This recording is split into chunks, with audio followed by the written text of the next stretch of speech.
Gráfico é um tipo de exercício que, quando cai na prova, sempre causa bastante confusão para a gente tentar entender quem é x, quem é y, por que que ele tá numa crescente, por que que essa curva aqui tá para cima, tá para baixo. Então, a gente vai ver dois tipos de gráfico aqui agora. O gráfico da função quadrática, ou a chamada função de segundo grau, aquela da Bhaskara, sabe? Essa daqui que tem uma curvinha que você tá vendo aí, a gente vai chamar essa curva de parábola.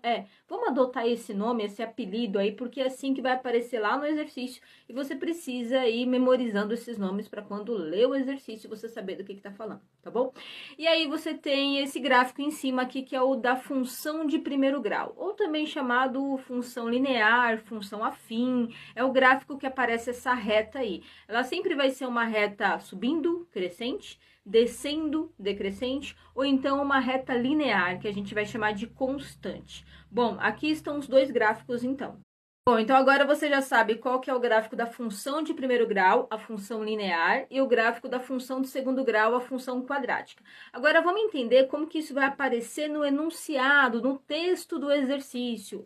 Porque às vezes nas opções lá A, B, C, D, E, pode aparecer os gráficos mesclados, misturados. E aí, como é que eu vou saber, Kelly, que o gráfico vai estar falando da função de primeiro grau, vai estar falando da função de segundo grau? Como é que eu sei? Pessoal, vou dar um exemplo aqui, tá? Vamos supor que você abriu um canal. Você abriu um canal lá no YouTube para postar algumas coisas que você gosta, enfim, tal. E você percebeu que a quantidade de inscritos, ela tá crescendo. Então, é um gráfico crescente, só que é de uma forma bem tranquila, sabe? Na primeira semana tem 10 inscritos, depois de 4, 5 semanas tem 20, depois tem 30, tem 40. Tá percebendo que o crescimento não tá sendo nada grandioso, tá sendo ali de forma gradativa?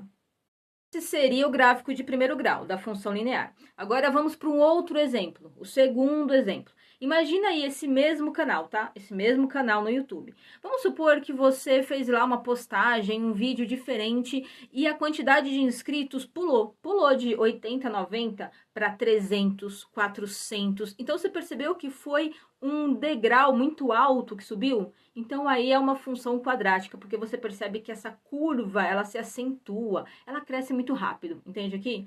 Aí vamos supor que você não conseguiu dar continuidade para o canal. Você não conseguiu, você foi viajar, você foi estudar, entrou na semana de provas, enfim, e você não conseguiu dar continuidade dele. Aí essa quantidade de inscritos diminuiu drasticamente, caiu muito, Kelly, não entendi o que aconteceu, sei lá, de 300, 500 foi para 100, foi para 90, tudo que eu conquistei diminuiu. Aí ela teve uma queda muito acentuada. Então, isso daí é a função da parábola de segundo grau.